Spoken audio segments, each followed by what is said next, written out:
तेजस्वी vote bank के लिए बयानबाजी कर रहे हैं, लेकिन अब वार पलटवार कैसे हो रहा है। बिहार में वोट बैंक की राजनीति तेज हो गई। आरजेडी मुस्लिम वोट बैंक साधने में जुटी हुई है। वोट के लिए तेजस्वी ने संविधान का अपमान करने से भी देरी नहीं की। तेजस्वी के बयान पर बीजेपी हमलावर है। तेजस्वी को मौलाना तेजस्वी कहा है भारतीय जनता पार्टी ने, और तेजस्वी यादव ने बीजेपी पर इसके बाद पलटवार किया है कि मौलाना का मतलब विद्वान होता है। ऐसे में पटना बीजेपी की तरफ से भी यहाँ पर प्रश्न पूछे जा रहे हैं और सवाल पूछे जा रहे हैं। ये सवाल जवाब का सिलसिला बिहार में चल रहा है। इस बीच आपको बताएं कि राजनाथ सिंह आज पहुंचे थे बिहार। तस्वीर दिखाते हैं, कार्य समिति की बैठक हुई है और उसमें राजनाथ सिंह रक्षा मंत्री पहुंचे। ये तस्वीर इसलिए अहम हो जाती है क्योंकि यहाँ पर पहुंचकर एक तरह से नई तेजी चुनावी अभियान में लाने की कोशिश है। आपको जरा बताते हैं, तस्वीर फुल फ्रेम करिएगा, दिखाइए कैसे तमाम जो मंच पर नेता हैं वो मौजूद हैं और यहाँ से ये जो दीप प्रज्वलन हो रहा है, ये दरअसल अब चुनाव का आगाज हो रहा है भारतीय जनता पार्टी की तरफ से कार्य समिति की बैठक बुलाकर। और इस बैठक में मंथन कैसे हुआ, क्या कुछ निष्कर्ष निकला, चलिए फटाफट आपको जानकारी देते हैं। आपको बताते हैं बीजेपी ने क्या मंथन किया। प्रदेश कार्य समिति की बड़ी बैठक बुलाई गई पटना में। रक्षा मंत्री राजनाथ सिंह पहुंचे, हमने आपको तस्वीर भी दिखाई और कार्यकर्ताओं को उन्होंने जीत का मंत्र दे दिया है। उन्होंने तैयारी करने के निर्देश दिए और कहा है कि बिहार को नई ऊंचाइयों पर ले जाना है। आरजेडी और कांग्रेस पर भी उन्होंने निशाना साधा, प्रश्न पूछे। विपक्ष का लक्ष्य सिर्फ सत्ता पाना है, ये बड़ी बात कही राजनाथ सिंह ने। विपक्ष चुनाव में अनर्गल प्रचार करेगा। आरजेडी कांग्रेस विभाजन की राजनीति करेंगे। उन्होंने एक तरह से जनता को भी समझाया है, हम लोगों को जोड़ने और शिक्षा की बात करनी है, हम लोगों को जोड़ने और शिक्षा की बात करनी है। ये राजनाथ सिंह ने उस मंच से दोहराया है। सुनिए क्या कुछ कहा।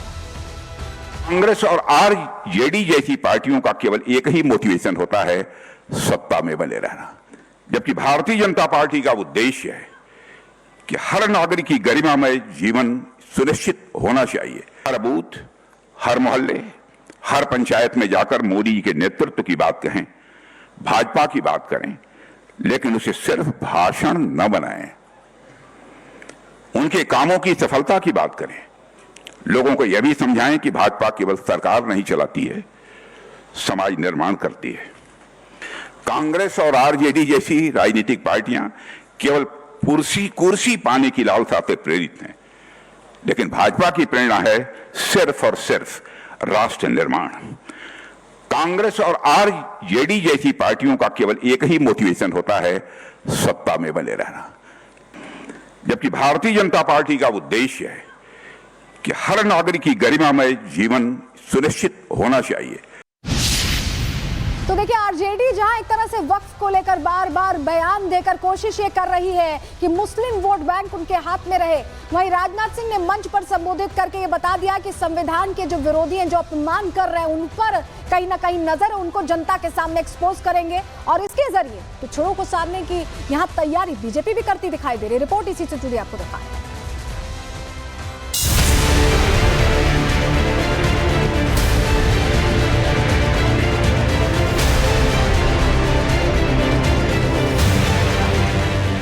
बिहार विधानसभा चुनाव में अपनी जीत पक्की करने के लिए सभी दलों ने अपनी पूरी ताकत झोंक दी।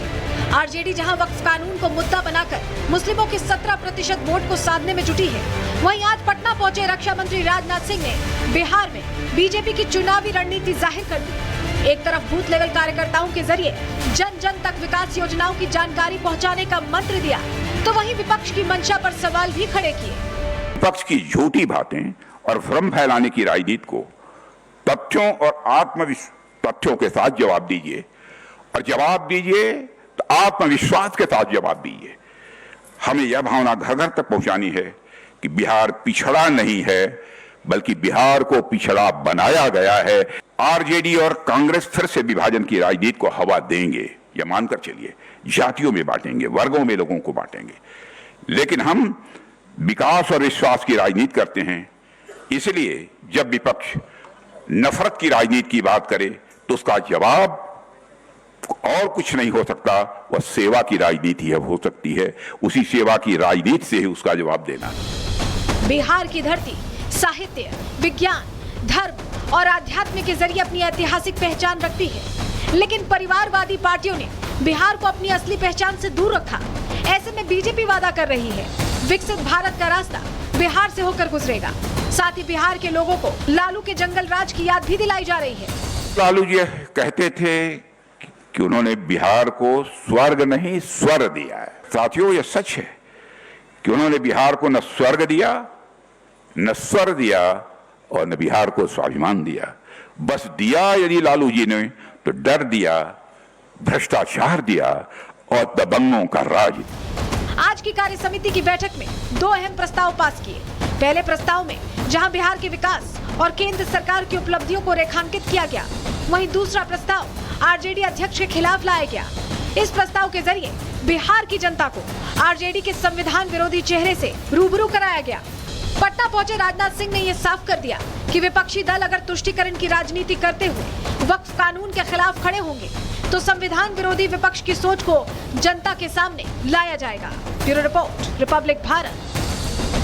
इस बयान से कांग्रेस खुश नहीं है। तेजस्वी यादव के बयान से कांग्रेस ने कन्नी काट ली।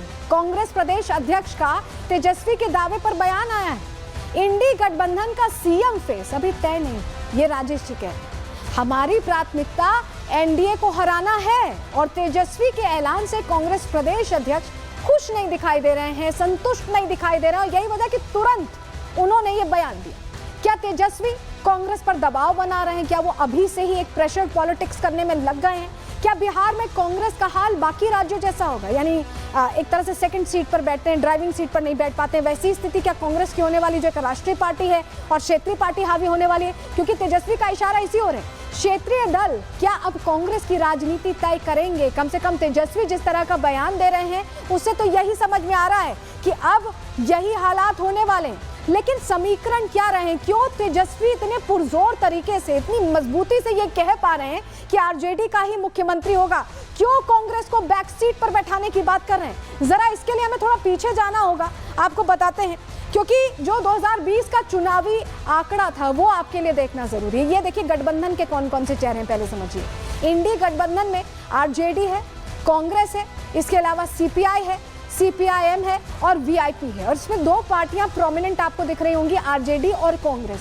इन दोनों पार्टियों में ही सबसे ज्यादा सीटों को लेकर खींचतान रहती है कि किसे ज्यादा मिले, किसे कम मिले। लेकिन 2020 का जो चुनावी आंकड़ा है वो ये बताएगा आपको कि कैसे इस जीत हार में यहाँ पर आरजेडी आगे चल रही थी। चलिए आपको जरा जानकारी देते हैं, क्योंकि 2020 के आंकड़े से आप समझ जाएंगे कि क्यों तेजस्वी यादव ज्यादा जोर आजमाइश कर रहे हैं, क्यों वो ये बताना चाह रहे हैं कि बिहार में बड़े भाई की भूमिका में आरजेडी ही रहने वाली। चलिए आंकड़े जल्दी से आपको देते हैं, देखिए समझिए।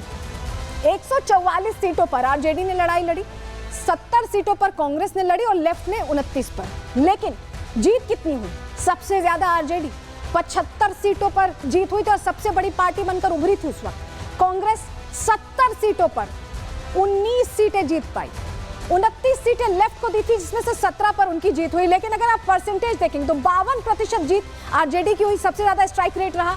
कांग्रेस की 27% और लेफ्ट की 58%। तो अगर आप कंपेयर करेंगे लेफ्ट और आरजेडी से तो यहाँ कांग्रेस बिल्कुल एक तरह से पीछे हटती दिखाई दी। और यही वजह है कि अब आरजेडी इसको लेकर कहीं ना कहीं आगे बढ़कर ये कह रही है कि वो ही सीएम फेस होंगे। जरा आपको तस्वीर दिखाते हैं, ये देखिए बीजेपी ने, ये बीजेपी बिहार का ट्वीट है और इसमें लिखा है कि शिकारी शातिर है, दाना दिखा रहा है, जाल छिपा रहा है, दाना उसका बहाना, जात उसकी चाल है।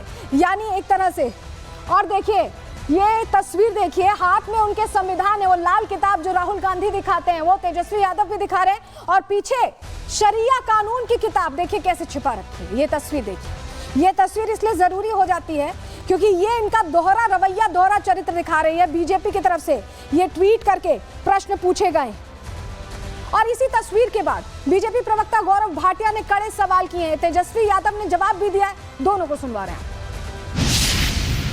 जिस तरह से कल 9वीं फेल